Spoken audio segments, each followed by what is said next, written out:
Yes, again, alright mga minamahal, Alicia ninyo, nagbabalik muli para sa ating panibagong video. So, ay nako, Diyos ko po, ano na naman ba to?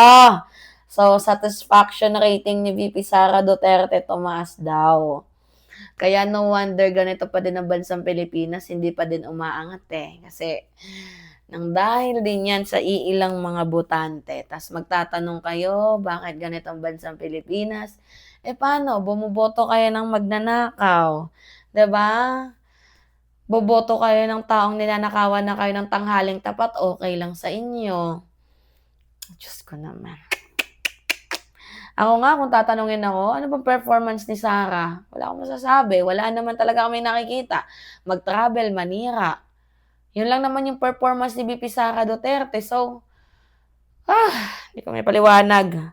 Oo, satisfaction rating ni Sarah daw tumaas. Tapos pinapalabas kay PBBM, bumaba na naman. Kung record low ang net satisfaction rating ni Pangulong Bongbong Marcos, si VP Sara ang may pinakamataas. Sa kabila yan ang kinahaharap niyang impeachment. Narito ang express report. Low record daw si PBBM. Tapos, mataas daw. Ano ba kasi itong mga botante? Anyway, sino ba yung mga in-interview dyan? Diba? Hindi din natin mga kilala. Sino ba? Mga middle class, upper class, mga Gen Z, 'di ba? Sino ba yung mga in-interview diyan? Which is yan yung kailangan natin malaman. Pangalawa, karamihan sa mga ayaw ma-impeach itong si Sara Duterte, mga poorest of the poor. Yung madaling maloko. Kasi yung kanilang brand pangmasa.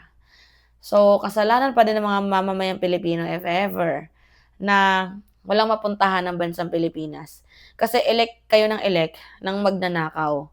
'Di ba? Ay, naawa kasi kami kay ganito, ganyan. So, elect kayo ng elect ng magnanakaw. Ngayon, na ang nangyari, 'di ba mga minamahal, ngayon, ang nangyari ay lumulugmok tayo, magrereklamo kayo. Ay, nako. Sa usapin ng net satisfaction rating, si Vice President Sara Duterte pa rin ang nangunguna dyan kung ikukumpara sa mga pinakamataas na opisyal ng bansa. Base sa survey ng social weather stations noong March 24 to 31, 54% ng mga Pinoy ang content. So, proud pa yung mga tanga dito na tumaas yung satisfaction rating ni Sara. Proud pa kayo? Diyos ko naman. Sa performance ng bise, habang 25% ang hindi. Katumbas yan ng positive 29 na net satisfaction rating. 1% ang itinaas ni VP Sara sa kanyang net satisfaction kumpara noong November 2025. Ayon sa SWS, tumaas ang bise sa Metro Manila at kilalang baluarte ng mga Duterte na Mindanao. Pero bumaba rin ang score niya sa Visayas at Balance, Luzon. Isinagawa ang survey sa kasagsagan ng impeachment proceedings kay VP Sara kung saan natukoy ng House Committee. Feeling ko this survey can be manipulated or, pera-pera lang din. Kasi yung mga survey firm na yan, mga minamahal, I'm not saying na they are all paid. Yes, they are all paid dito sa kanilang mga ginagawang trabaho. But not necessarily na kailangan, how can we say this? Yung survey firm kasi hindi tatakbo yan kung walang gasolina. Sino ba yung nagpa-survey? 'Di ba? Justice na may sapat na basihan ang reklamo laban sa bise. Sumunod kay VP Sara si dating Senate President Tito Soto na may positive 15 net satisfaction. Nabawasan siya ng 1 punto kumpara noong Nobyembre. 1 puntos din ang ibinaba ni House Speaker Bogie D na may positive 4 net satisfaction. Steady naman sa positive 9 na net satisfaction si Chief Justice Alexander Gismundo. Nauna nang inilabas ng SWS ang rating si Pangulong Bongbong Marcos. Mas kumaunti ang mga Pinoy na kontento sa kanyang pamumuno. Sumadsad siya sa pinakamababa niyang net satisfaction rating na... Ibig sabihin, pag paninira na to, alam na natin mga minamahal, kung sino nagmaniobra. Alam na natin, hindi na natin para pasabihin sa inyo, pero ramdam nyo yan. Kung sino mga nagmamaniobra dito. Negative 15. Poor ang ganyang score para sa SWS. Ipinagkibit balikat naman niya ng palasyo at iginiit na tuloy pa rin sa trabaho si PBBM. Nagbabalita mula sa frontline. Grabe, no? Kung siraan nila si President Bongbong Marcos. Tanong ko, ano ba yung performance ni Sara Duterte? 'Di ba? Ayaw niyong ma-impeach, pero ang ginagawa, puro bakasyon. Wala namang ginagawa. Paano naging mataas yung ratings? Baliw ata yung nag-survey eh.